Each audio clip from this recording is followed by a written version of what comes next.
in my first 2 years here, it was a lax environment, and I think that comes from having a lot of NFL guys that were here, and now he's always on top of us about.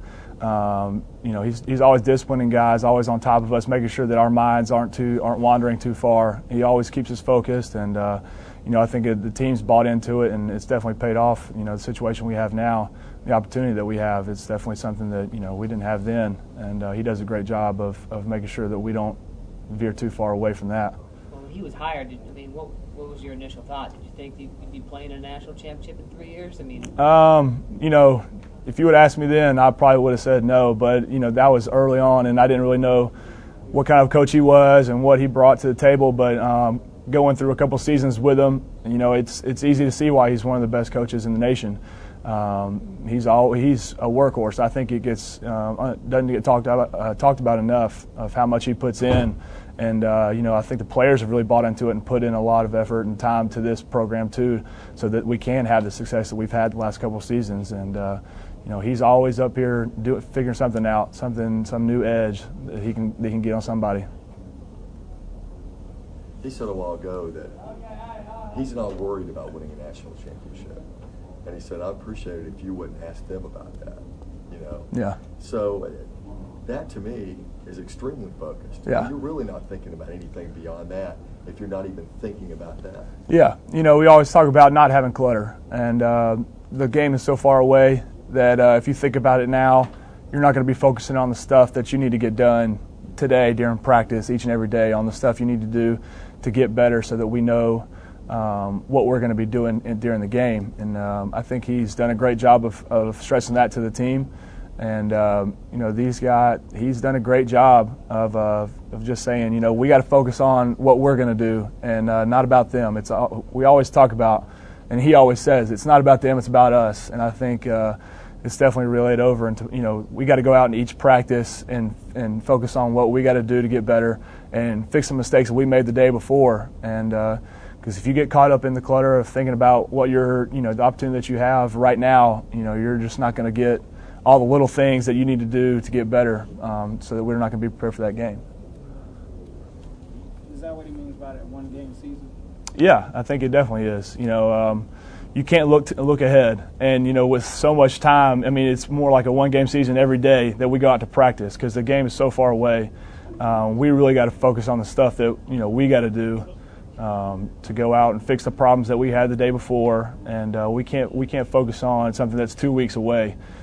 So each day is pretty much like the one-game season that he always talks about. How hard is it not to think about it, though? It's not often you get to play for all the marbles like that. You must be laying in your bed at night going, holy crap, we're playing Texas in 3 weeks, Yeah, it's definitely difficult, but you got to realize that we have a great opportunity, and if we want to make the most of the opportunity, that we can't be thinking like that. We've worked hard to get to this point, and the work's paid off, and we're there now. But we got to, continue the same mindset that got us to where we are, so that we can go out and play our best game, and that's not looking ahead and focusing on what we got to do and going out there and executing like we know we can, so that we can be at our best when the time comes. How has the I know it's only been 3 practices, but how have they been since you had the 2-week layoff? Yeah, you expected to come in and have a lot of mistakes and guys not moving around very well, but I think guys really did go out and work during the 2 weeks off and stayed in shape. And so when we came back, the practices moved really well.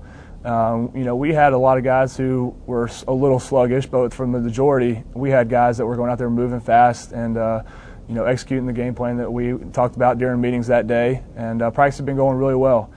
We just got to continue to do that for these next 2 practices, and got to continue to do that when we come back from Christmas, because we're going to have 3 more days off. And anytime you have that time frame off, it's hard to come back and get going. But I think everybody here understands the opportunity that we have, and everybody's going to be ready to do that when we come back. Cory, you've seen a lot of tape about Colt. What impresses you the most about him? He does a great job of reading defenses and seeing what we're giving him, and he's a great decision maker. He sits back there and sees what we're going to give him and takes advantage of it.